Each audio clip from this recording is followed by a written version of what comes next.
저는 의료윤리연구회 회장을 맡고 있는 문지호라고 합니다. 오늘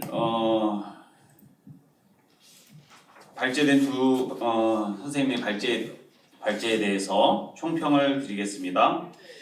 오늘 민성길 교수님께서 일반인은 물론 의사들에게조차 익숙하지 않았던 트랜스젠더의 의학적 문제를 원인과 역학, 진단 그리고 치료 현황으로 나눠서 여러 연구 자료를 통해서 설명해 주셨습니다. 그리고 특별히 트랜스젠더를 명명함에 있어서 사용되고 있는 용어인 젠더의 개념을 설명하여 주셨는데, 이 젠더가 사용하는 사람마다 의미가 통일되지 않았는데도 굳이 섹스, 성이라는 대신에 이 용어를 사용하는 이유에 대해서 정치적 올바름, political correctness의 목적에 의해서 사용이 된다고 지적해 주셨습니다. 트랜스젠더를 포함한 이런 LGBTQ 운동에 따른 광범위한 성애와 목적, 성애와 문화가 이 정치적 올바름과 관련되어 있다고 진단을 했기 때문에 오늘 발제해 주신 대로 의학적 올바름, 메디컬 코렉트니스의 견지에서 트랜스젠더의 문제를 고찰해야 된다라고 명확히 밝혀주셨습니다. 여기서 말하는 의학적 올바름이란 것은 근거 중심의 의학, evidence based medicine이라고 합니다. 그리고 두 번째로는 의료 윤리에 합당해야 합니다. 트랜스젠더가 겪고 있는 성 정체성 장애인, 젠더 불쾌증, 젠더 디스포리아의 원인에 대해서 정신의학적인 측면으로 설명해 주셨습니다. 특별히 성장 과정 중에 부모나 친구 관계의 애착 관계 형성 실패에 따른 열등감이 자기 거부를 일으키는 병든 신체상, 바디 이미지 때문에 죄의식이나 증오를 일으켜서 성을 바꾸고 싶어 할 수 있다라는 것을 연구 결과를 통해서 말씀해 주셨습니다. 그래서 정신의학적 원인을 지닌 이 성정체성 장애 치료를 하는 데 있어서 정신치료가 아닌 신체 치료를 향해서는 문제가 발생할 수밖에 없다고 지적해 주셨고, 또 호르몬 요법이나 성전환 수술의 여러 가지 부작용에 대해서 말씀해 주셔서 향후에 치료 가이드라인을 제시해 줄 수 있는데 아주 그 핵심 스탠다드가 될 것으로 기대가 됩니다. 그리고 오늘 두 번째 발제해 주신 송웅서 원장님은 지금 현실에서 성전환자가 어떤 위기에 처해 있는지에 대해서 의학적 경각심을 불러일으켜 주셨습니다. 산부인과 의사로서 익숙한 성호르몬 요법과 성기의 수술에 대해서 이해하기 쉽게 설명해 주셨고요. 특히 호르몬과 수술 후에 따르는 합병증을 상세하게 설명해 주셔서 의사들에게 현재 많이 무관심해 있었던 환자 그룹에 대해서 정확하게 이해할 수 있도록 도와주셨습니다.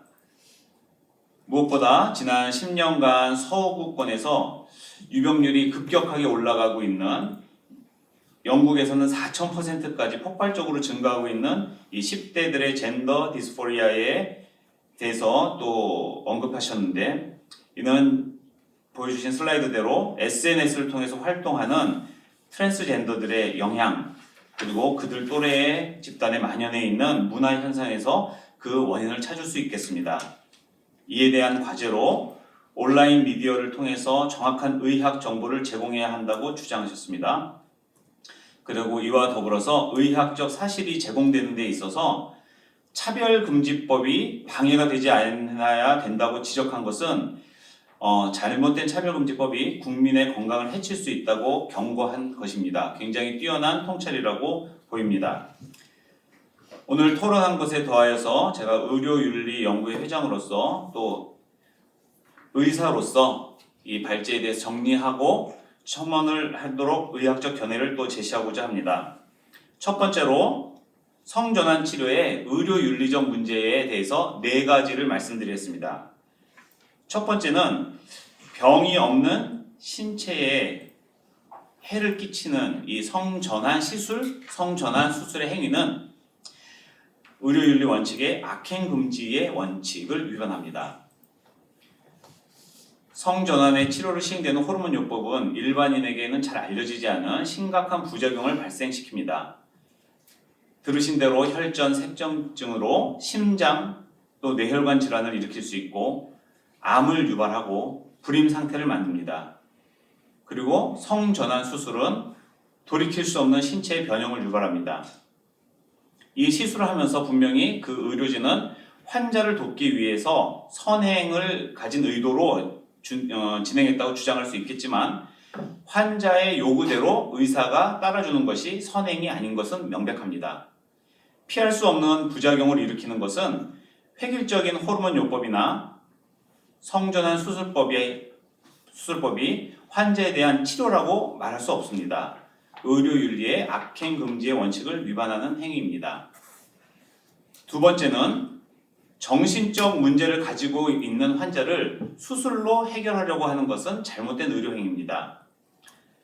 젠더 불쾌증이라고 하는 이 젠더 디스포리아는 병이 없는 자신의 신체에 대해서 병적인 잘못된 인지를 가지면서 나타나는 정신적 질환 중에 하나라고 언급하였습니다. 그래서 정신치료가 필요한 질환을 신체를 변형시킴으로써 해결한다는 것은 잘못된 것입니다. 존스 홉킨스 대학의 매큐 교수님이 말씀하셨었는데 비만 공포 때문에 이렇게 삐쩍 말라버린 섭식장애 환자를 지방 흡입으로 치료하겠다고 접근하는 것과 같은 이치입니다.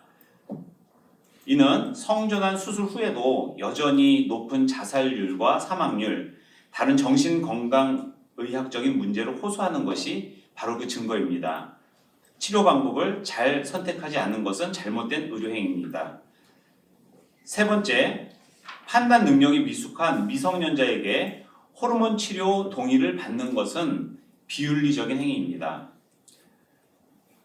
가장 많이 활동하고 있다는 세계 트랜스젠더 건강 전문가 협회 그 WPATH 가이드라인에서 젠더 디스포리아 진단이 없어도 인포음드 컨센트만 있으면 미성년자에게 호르몬 치료를 가능하게 하겠다고 제시를 했는데 이 인포음드 컨센트라는 것은 우리가 충분한 설명에 의한 동의, 우리가 병원에서 모든 시술을 할 때 의료진한테 설명을 듣고 사인하는 그 행위입니다. 그런데 여기에서 말하는 충분한 설명은 의사의 설명만 얘기하는 게 아니라 환자가 충분한 설명을 듣고 충분히 이해했다는 전제하에 환자가 자율적으로 동의했다. 이것을 의미하는 것인데 아직 대뇌의 판단 기능이 미성숙한 미성년자에게 충분한 이해를 했다고 여기고 동의를 받는 것은 올바르다고 말할 수 없습니다. 신경과학자들은 뇌가 충분히 성숙한 24세 이전의 청소년들에게 돌이키기 힘든 성전환의 동의를 받는다는 것은 윤리적으로 합당하지 않다고 말하고 있습니다. 네 번째, 성전환 수술이라는 용어 자체가 의학적인 사실이 아닙니다. 성을 전환시켜 준다고 환자에게 설명을 하고 수술을 했지만 성염색체가 XY, 성염색체 XY가 XX로 또는 XX가 XY로 바뀌는 일은 성의 실제적인 전환은 일어나지 않습니다. 결국은 성을 전환하지 않은 상태에서 환자의 요구를 충족시켜주지 못할 것을 알면서 성전환 수술이라는 이름을 사용하는 것은 옳지 않습니다. 생물학적으로 성염색체는 남성과 여성의 차이를 엄밀히 구별하는데 실제 우리가 사용하는 약물에 있어서도 남성과 여성의 대사 반응이 다르게 일어나는 것도 성염색체의 영향입니다. 이렇게 성별에 따라서 차이가 나는 것에 따른 의학을 우리가 성차의학이라고 부릅니다. 결국 성별은 넘어설 수 없는 차이입니다. 성전환 수술은 결국은 완전했던 인간을 불완전한 성별에 고립시켜버리는 결과를 낳는 것입니다. 그 다음에 두 번째 제목으로는 이 트랜스젠더 문화에 대해서 의학적으로 제가 요청드리는 바를 세 가지 말씀드리겠습니다. 첫 번째로 우리 문화가 이 정치적 올바름을 핑계로 해서 국민의 알 권리를 침해하지 말아야 되겠습니다. 정부는 정치적 올바름에 기대어서 차별금지법이 제정되기를 시도하고 있습니다. 인권을 보도한다는 이유로 언론의 자유가 통제될 것이 예상됩니다. 우리는 이미 인권보도준칙이라는 예에서 보았습니다. 인권보도준칙에서는 성적 소수자를 보호한다는 미명하에 표현의 자유를 침해했습니다. 보건복지부와 질병관리청에서도 밝힌 남성 간 성행위가 에이즈의 주요 원인이다 라는 객관적 사실이 인권보도준칙 때문에 보도의 제한을 받고 있습니다. 차별금지법 또한 언론의 자유를 통제하면서 의학적 사실이 제대로 보도되는 것을 방해할 가능성이 큽니다. 이는 국민의 권리를 심각하게 침해하는 행위인데 먼저는 환자의 알 권리를 침해합니다. 성정체성 혼란을 겪는 환자들이 의학적 사실에 대해서 충분한 설명과 이해 없이 일률적으로 호르몬 투여나 수술을 받았다가는 돌이킬 수 없는 부작용에 시달릴 것입니다. 두 번째로 의사의 프로페셔널리즘을 침해합니다. 의사는 자유로운 학술 활동과 발표를 통하여서 최신 의학 지식을 알리고 국민의 건강을 지켜야 할 의무와 권리가 있습니다. 성소수자를 보호하겠다는 조항이 악용되어서 의학적 올바름을 제한한다면 이것은 곧바로 환자를 잃는 결과로 이어질 것입니다. 성전환 호르몬 요법과 수술의 부작용에 대해서 면밀히 조사하고 발표해서 국민의 알 권리를 충족시킬 수 있게 해주어야 합니다.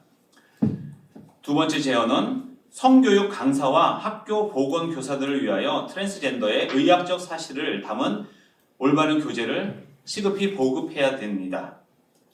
학교의 성교육을 담당하는 선생님들에게 트랜스젠더의 의학적 문제점에 대해서 정확한 정보를 제공해야 하는데 우리가 청소년들에게 소수자의 성에 대해서 일부러 가르칠 필요는 없습니다. 뇌가 발달하고 있는 뇌가 발달하면서 성정체성을 확립해가는 시기에 학생들에게는 그 퀴어한 것, 이상한 것에 대해서 가르치는 것은 의학적으로 옳지 않습니다. 건강한 남성과 여성, 건강한 결혼과 가정의 모델에 대해서 배워야 건강하지 않은 것을 선택할 수 있는 힘이 생기는 것입니다. 그런데 선생님들은 이런 성소수자에 대해서 질문을 받고 답을 해야 됩니다. 그래서 선생님들에게는 트랜스젠더가 인권의 문제가 아니고 의학적인 문제이다 라는 것을 알려주도록 해야 합니다. 트랜스젠더의 정신병리에 대해서 설명할 수 있고 성전환의 시도가 얼마나 많은 부작용을 일으키는 위험 행동인지를 학생들에게 지도할 수 있도록 도와주어야 됩니다. 마지막으로 세 번째, 의료 전문인들에게 트랜스젠더에 관한 의학 정보를 제공해야 합니다. 그동안 트랜스젠더라는 주제는 성전환 수술을 하는 소수 외과 의사들의 관심사였습니다. 대다수의 의사들에게는 치료의 대상으로 언급된 적이 없는 그룹입니다. 이들에 대해서 의학적인 문제점과 윤리적인 문제점에 대하여 정확한 지식을 가질 수 있는 기회를 제공해야 됩니다. 환자에 대한 의사의 책임감은 오직 의학적 지식이 있을 때만 생기기 때문입니다. 오늘 의학적 올바름이라는 용어에 대해서 말씀을 들었는데 사실 의사들에게는 이 용어가 꼭 필요한 용어는 아닙니다. 의사의 결정은 의학적 진실, 의학적 올바름에 대해서만 기반을 두기 때문에 정치적 올바름으로부터 침해당해서는 안 되는 영역에 있습니다. 의사의 전문성은 환자에 대해서 책임감과 공감으로 나타나는데 이것은 의학적 지식이 있어야만 가능합니다. 오늘 공유된 의학적 지식이 많은 의사들에게 트랜스젠더 환자를 전문적으로 만날 수 있는 좋은 힘을 제공해 줄 수 있기를 바라고 무엇보다도 트랜스젠더 어려움을 겪고 있는 분들에게 좋은 희망이 될 수 있기를 간절히 바랍니다. 이상입니다.